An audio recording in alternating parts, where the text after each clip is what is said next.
સાચા ભુવાજી બનવું હોય તો શું કરવું તેની સંપૂર્ણ માહિતી તમને હું આ વિડીયોમાં આપીશ. તમે આ વિડીયોના માધ્યમથી ઘર બેઠા જ ભુવાજી બની શકો છો. જય માતાજી મિત્રો, હર હર મહાદેવ. હું આપનો યોગેશ મહારાજ. જાણીએ કે ભુવાજી બનવા માટે લોકો કાળી ચૌદસના દિવસે સ્મશાનમાં જઈને વિધિ કરશે. મિત્રો, તમે જોયું હશે કે ભુવાજી બનવા માટે લોકો કેટલા ઉપવાસ કરે છે, કેટલા હવન કરે છે, કેટલી માનતાઓ માને છે કે માતાજી તું મારા કોટે આવ ધૂણવા માટે અને જગ જાહેર થા, જેથી કરીને હું પોતે તો ભુવાજી બનું, સાથે સાથે મારા અરસપરસના લોકોનું જે દુઃખ દૂર કરી શકું. મિત્રો, તમે જોયું હશે કે કેટલાક ભુવાજી કાળી ચૌદસના દિવસે લીંબુ, સાત ટાંકણી, કાળું પૂતળું આવું બધું લઈને સ્મશાનમાં જઈને વિધિ કરે અને પછી માતાજીને જાગૃત કરતા હોય છે. કેટલાક જગ્યાએ ભુવાજી બનવા માટે લોકો કુંવાસી દીકરીનું કાળજું લે છે અને એની પણ વિધિ કરે છે. પણ આપણે સાત્વિક રીતે કઈ રીતે ભુવાજી બની શકીએ? શું મિત્રો કુંવાસી દીકરીનું કાળજું આપીએ તો જ દેવ જાગૃત થાય? એ વાત તમે મને કમેન્ટના અંદર જણાવજો કે સાચા ભુવાજી કઈ રીતે બનાય, ક્યારે બનાય, તેની સંપૂર્ણ માહિતી તમને હું આ વિડીયોના માધ્યમથી આપીશ. જો મિત્રો તમને પણ સાચી માહિતી હશે તો તમે સાચા ભુવાજી બની શકો છો. બાકી ખોટા ભુવાજી બનીને લોકોના ગળા કાપીને તમે પોતાની ગાડીઓ અને લીલી વાડીઓ જો ઊભી કરતા હોય તો યાદ રાખજો, દુનિયા ગોળ છે. 5-25 વર્ષે પાછું ફરીને તમારા પગ નીચે જ આવશે. એ દિવસે તમને ખબર પડી જશે કે આટલા લોકોના ગળા કાપીને મેં મારા ઘરે ભેગું કર્યું અને કર્મનું ફળ મને મળી ગયું. પણ આપણે સાચા ભુવાજી કઈ રીતે બની શકીએ તેના વિશે સંપૂર્ણ જાણકારી હું તમને આ વિડીયોમાં આપીશ. વિડીયોના અંત સુધી બન્યા રહેજો. સ્મશાનમાં જઈને લીંબુ, સાત ટાંકણી, કાળા અડદના દાણા, કાળા કલરનું પૂતળું, આ તમામ સામગ્રી લઈને સ્મશાને જશે અને કાળી ચૌદસના દિવસે જ્યારે રાતના 2 થી 2:30નો સમય થાય એ સમયગાળા દરમિયાન લોકો વિધિ કરશે, પૂજા કરશે. મિત્રો, એમને પણ એવું હોય કે અમારા બાપ દાદાની માતા જો ઊંઘી ગઈ હોય તો જાગૃત થાય અને અમારા કોઠે આવીને 2 શબ્દ જો બોલે, જગ જાહેર થાય તો અમે ભુવાજી બનીએ. સાથે સાથે અમારા અરસપરસના લોકોમાં જે લોકોને આધિ વ્યાધિ ઉપાધિ છે એ સંપૂર્ણ ટળી જાય. એવી રીતે કેટલાક ભુવાજી કુંવાસી દીકરીનું કાળજું લઈને કાળી ચૌદસના દિવસે વિધિ કરતા હોય છે. મિત્રો, તમે જોયું હશે કે નારિયેળ લઈને પોતે નારિયેળ ઉપર બેસી જશે અને પછી નારિયેળના સાથે ગોળ ફરે છે. આવું પણ તમે જોયું જ હશે. કેટલાક લોકો ભુવાજી બનવા માટે પોતે માતાજી આગળ કગર વગર કરે છે, તો કેટલાક લોકો હવન કરાવે છે, તો કેટલાક લોકો કઠણ સાધના પણ કરે છે. તો છતાં પણ જો ભુવાજી નથી બની શકતા તો આ વિડીયોમાં આપણે સાત્વિક ઉપાય જાણશું. ખોટા ભુવાજી બનવાની તો બહુ જ સરળ રીત છે. લોકોના ગળા કાપીને પોતાની ગાડીઓ અને લીલી વાડીઓ જો ઊભી કરી હોય તો યાદ રાખજો કે દુનિયા ગોળ છે. 5-25 વર્ષે ભગવાનનું તેડું જ્યારે આવશે ત્યારે તમને એ સંપૂર્ણ જ્ઞાન દેખાશે કે આટ લોકોના મેં ગળા કાપ્યા, આટલા લોકોની મેં હાય લીધી અને આજે મારે નરકમાં જવાનો વારો આવ્યો છે. એટલા માટે ખોટા ભુવાજી બનતા મિત્રો 100 વાર વિચાર કરજો. પણ જો તમે સાચા ભુવાજી બનવા માગતા હોય તો હું જે જ્ઞાન આપું તેના માધ્યમથી તમે પણ સાચા ભુવાજી બનીને લોકોનું દુઃખ દૂર કરી શકો છો. અને તમે પણ જેવી રીતે ગમન ભુવાજીએ પોતાની નામના બનાવી, જેવી રીતે સત્તુ ભુવાજીએ પોતાનું નામ કર્યું કે માં મેલડી બોલે એટલે પથ્થરે ઇસકાય, એવી જ રીતે કેટલાક સાચા ભુવાજી છે જે આજે એક પણ રૂપિયો વાળન ટોળનનો નથી લેતા, છતાં પણ લોકોના દુઃખ દૂર કરે જ છે. મિત્રો, તમે જોયું હશે કે કેટલાક ભુવાજી પગલાં પાડવા જાય તો એમનો 21,000 રૂપિયા ચાર્જ હોય છે. તો કેટલાક ભુવાજી સામેવાળા ઘરના વ્યક્તિ પાસે ગમે તેટલી સંપત્તિ હોય એનાથી એને કોઈ જ મતલબ નથી, બસ એનું દુઃખ દૂર થાય. મારા કોઠે માં મેલડી છે તો માં મેલડીને હું એવું શું કગર વગર કરું જેથી કરી સામેવાળી વ્યક્તિનું જે દુઃખ છે એ દૂર થઈ જાય. એવા પણ ભુવાજી આપણા સમાજમાં પડ્યા જ છે. પણ મિત્રો, કેટલાક લોકો પરાણે જ ભુવાજી બનીને સાપો ખેસ માથે મૂકીને પોતે ધૂણવા જતા રહે છે. પણ મારે એમને કહેવું છે, જો દેવ આવ્યું હોય તો દુઃખનું આવ્યું કે સુખનું આવ્યું પહેલાં પોતે પૂછજો, કેમ કે તમે ભરાઈ પડશો. ખાલી અને ખાલી ધૂણવા ના નીકળી જતા. સાચા ભુવાજી બનવા માટે અમુક આપણે જ્ઞાન પણ હોવું જોઈએ. અમુક દેવગતિનું માર્ગ બહુ કઠિન છે, પણ કઠિન સાધના કર્યા પછી જ દેવગતિ જે આપણને આશીર્વાદ આપે છે એ આશીર્વાદથી આપણી 7 પેઢી તરી જાય. તો મિત્રો, શું કરવું એના માટે? તો સૌપ્રથમ તો હું તમને જણાવી દઉં કે ભુવાજી કોને કહેવાય.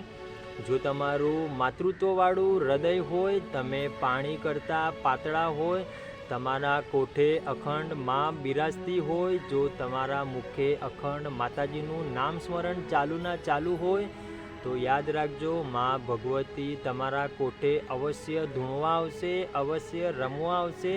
પણ એના માટે આપણે પોતે જ 5 આંગળીની પૂનઈ કરવી પડે. સવાર સાંજ માતાજીની માળા કરવી પડે. સવાર સાંજ અખંડ મુખે માતાજીનું નામ સ્મરણ હોવું જોઈએ. મિત્રો, તમે જોયું હશે કે જે ભુવાજી હોય છે એ રસ્તામાં જતા કોઈ પશુ પક્ષી હોય એના વિશે પણ ખોટું નથી વિચારતા. અને કેટલાક ખોટા ભુવાજી જો રસ્તામાં જતા હોય અને કોઈ બિલાડી કે કોઈ શ્વાન સામે ઊભું હોય અને જો એકવાર પણ કોઈ ભોંકી જાય તો એને પથ્થરો લઈને મારવા જાય છે. તો તમે જાણી શકો છો કે એમનું માતૃત્વવાળું હૃદય નથી. તમે કુવાસી દીકરીઓના આશીર્વાદ લીધા હોય તો માતાજી તમારા કોઠે અખંડ બિરાજે છે, કેમ કે તમે કોઈ શુભ કાર્યમાં નિમિત્ત બન્યા. એટલા માટે જ ભગવાન તમને અંદરથી પ્રેરણા કરે કે આ સત માર્ગ અપનાવ. આ જ માર્ગે તારી નૈયા ક્યારે પણ ડૂબશે નહીં અને માતાજી અખંડ તારા જોડેના જોડે રહેશે. મિત્રો, સાચા ભુવાજી બનવા માટે આપણે પોતે જ પહેલાં સત્સંગ કરવો પડે. આપણે સાચાનો સંગ કરી હટ માન ઈર્ષાથી પર થવું પડે. આપણે જો ભુવાજી બનવું હોય તો આપણે તમામ લોકોને મીઠો આવકારો આપવો પડે. માતાજીના આગળ કગર વગર કરવી પડે. અને આપણા જીવનના અંદર ભલે ગમે તેટલું દુઃખ રહ્યું, પણ સામેવાળી વ્યક્તિ જો આપણા ઘરે આવે છે તો એનો મીઠો આવકારો આપીને આપણે એના માટે પણ પ્રાર્થના કરવી જોઈએ. આ જ સાચા ભુવાજી છે. કેટલાક લોકોએ એવું કહ્યું કે મહારાજ, ભુવાજી બનવા માટે શું કરવું પડે? તો મિત્રો, ભુવાજી બનવા માટે તમારે કોઈ ડિગ્રીની જરૂર નથી. ભુવાજી બનવા માટે તમારે કોઈ ઉંમરની જરૂર પણ નથી. તમે વિડીયોના અંદર જોયું હશે કે રમણના અંદર નાના છોકરાઓ પણ ધૂણતા હોય છે. તો શું એ ખોટું હશે? સાચું ખોટું તમે જાતે જ નક્કી કરજો. પણ પરચા માતાજીના હોય છે, ભુવાજીના નહીં. ભુવાજી તો ખાલી નિમિત્ત માત્ર છે. તો ભુવાજી બનવા માટે સૌપ્રથમ કોઈ ડિગ્રીની જરૂર નથી.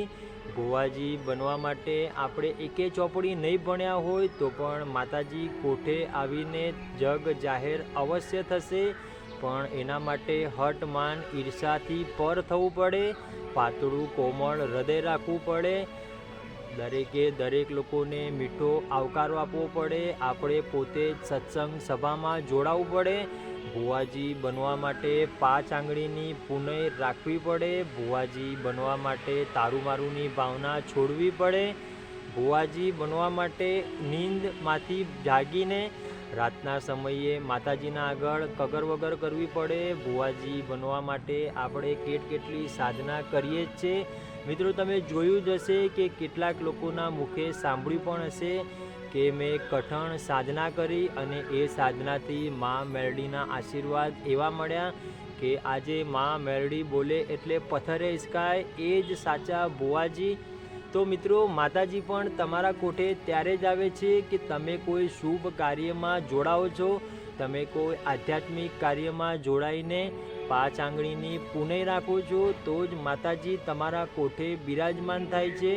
અને બીજા નંબરના અંદર કે માતાજીને કોઈ જાતિ ધર્મથી ભેદભાવ નથી હોતો, માતાજીને પૈસાની મોહ નથી હોતી। જો કોઈ ગરીબ આપણા આંગણે આવ્યું હોય અને કોઈ દેવી શક્તિ આપણા કોઠે જો રમવા ઉતરે તો આપણે એના પાસે એક પણ રૂપિયાની લાલસા રાખ્યા વગર આપણે એનું સારું કરીએ છીએ। તો સમજી જજો કે તમે સાચા ભુવાજી છો, કેમ કે માં ભગવતીએ તમને એટલા આગળ રાખ્યા છે કે તમે પોતે જ કોઈનું દુઃખ દૂર કરી શકો છો। પણ એના જગ્યાએ ખોટા ભુવાજી વાળન ટોળન કરીને કોઈના ગળા કાપીને પોતાની ગાડીઓ અને લીલી વાડીઓ ઊભી કરે છે, તો એ તદ્દન ખોટી વાત છે। માતાજીને કોઈ ગાડીની કે પૈસાની મોહ માયા નથી હોતી। માતાજીને તો ખાલી માતૃત્વવાળું જેનું હૃદય હોય, જે પાણી કરતાં પાતળા હોય એવા જ લોકોનો શરીર માતાજી પસંદ કરે છે અને એમના જ કોઠે માં ધૂણવા આવે છે, માં રમવા આવે છે। તો આપણે પણ જો ભુવાજી બનવું હોય, હું તમને સૌપ્રથમ તો જણાવી દઉં કે આપણે ભુવાજી બનવું ના બનવું તમારો પ્રશ્ન છે, પણ જો સાચા ભુવાજી બનવા માગતા હોય તો તમે હઠમાન ઈર્ષાથી પર થઈ જશો। તમને કોઈ માન આપે તો પણ ભલે, તમારું કોઈ અપમાન કરે તો પણ ભલે, તમારા ઘરના અંદર જો કોઈ કુવાસી બેન દીકરી આવી હોય તો એને 5 આંગળીની પુનઈ આપજો, એના આશીર્વાદ પ્રાપ્ત કરજો। શું ખબર એમના આશીર્વાદથી માતાજી તમારા કોઠે બિરાજમાન થાય અને તમે પોતે જ 7 પેઢી તરી શકો છો। તો આવી રીતે જ આપણે સાચા ભુવાજી બની શકીએ છીએ। આના માટે એક પણ રૂપિયો ખર્ચો નથી કરવાનો, આના માટે એક પણ ચોપડી નથી ભણવાની। ભુવાજી બનવા માટે તમારે કોઈ બેનર નથી છપાવવાનું કે કોઈ જગ્યાએ કાર્ડ આપવાનું નથી।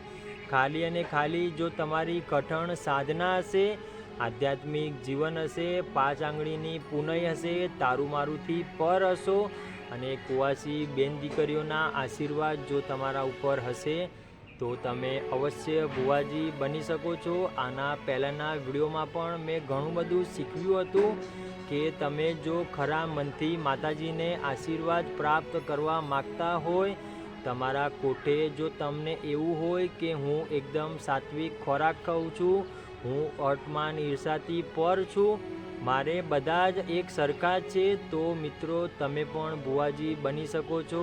એના માટે કયા મંત્રનો પ્રયોગ કરવો, કેટલી સાધના કરવી, ક્યારે કરવી અને કઈ રીતે કરવી, એની સંપૂર્ણ માહિતી મેં મારા વિડીયોના અંદર આપી જ છે।